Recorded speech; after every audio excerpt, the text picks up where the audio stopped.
Vision India TV news, हर खबर सच्चाई की ओर। कारगिल युद्ध रणांगणावर माणुसकी जपणारे 97 अधिकारी व जवानांचे प्राण वाचवणारे सेना पदक विजेते कर्नल डॉक्टर राजेश डब्ल्यू अदाऊ यांनी अलीकडे ताडोबा पर्यटन स्थळास आपल्या परिवारासह भेट दिल्यानंतर भद्रावती शहरात सदिच्छा भेट दिली।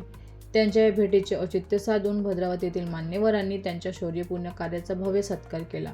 1999च्या कारगिल युद्धात कर्नल डॉक्टर अदाऊ हे 13 जेके रायफलचे रेजिमेंटल मेडिकल ऑफिसर RMO म्हणून कार्यरत होते। प्रचंड उंची, शून्याच्या खाली तापमान, ऑक्सिजनचा अभाव आणि शत्रूचा सतत गोळीबार अशा अत्यंत प्रतिकूल परिस्थितीत त्यांनी युद्धाच्या पुढील रेषेपासून अवघ्या 5 मिनिटांच्या अंतरावर राहून जखमी जवानांवर तात्काळ वैद्यकीय उपचार केले, सुवर्ण तासात दिले जीवनदान। युद्धातील जखमी सैनिकांसाठी अत्यंत महत्त्वाचे असणाऱ्या सुवर्ण तासात कर्नल अदाऊ व त्यांचे सहकारी उपनिरीक्षक शिवराज चौहान यांनी अहोरात्र कार्य करत सुमारे 97 जखमी अधिकारी व जवानांचे प्राण वाचविले।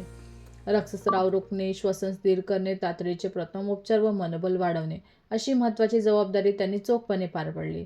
त्यांच्या या अतुलनीय सेवेमुळे भद्रावती येथे डॉक्टर प्रेमचंद, डॉक्टर माला प्रेमचंद, सामाजिक कार्यकर्ते राजू गुंडावार, ॲडव्होकेट मिलिंद रायपुरे, डॉक्टर राकेश तिवारी, संजय गुंडावार आदी मान्यवरांच्या हस्ते कर्नल डॉक्टर अदाऊ यांचा शाल, पुष्पगुच्छ व गौरवचिन्ह देऊन सत्कार करण्यात आला।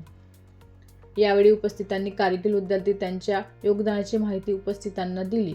कॅप्टन विक्रम बत्रा याचे साक्षीदार 7 जुलै 1999 रोजी पॉईंट 4875 मॉस्को येथे झालेल्या लढाईत परमवीर चक्र विजेते कॅप्टन विक्रम बत्रा यांच्या शेवटच्या क्षणाचे साक्षीदार कर्नल अदाऊ होते। हा अनुभव त्यांच्या आयुष्यातील अत्यंत भावनिक प्रसंग असल्याचे त्यांनी सांगितले। प्रेरणादायी व्यक्तिमत्व व देशसेवेत योगदान देण्याची संधी मिळणे हेच माझ्यासाठी सर्वोच्च सन्मान आहे, असे भावुक उद्गार त्यांनी यावेळी काढले। त्यांच्या भेटीमुळे भद्रावतीकरांमध्ये देशभक्तीची भावना अधिक दृढ झाली असून तरुण पिढीसाठी ते प्रेरणादायी आदर्श ठरत आहेत। कारगिल युद्धातील रणवैद्य म्हणून कर्नल डॉक्टर राजेश डब्ल्यू अदाऊ यांचे कार्य केवळ वैद्यकीय सेवा न राहता ते शौर्य, कर्तव्यनिष्ठा आणि माणुसकीचे जिवंत प्रतीक असल्याची भावना भद्रावतीकरांनी व्यक्त केली। उपसंपादक सुधीर पारधी।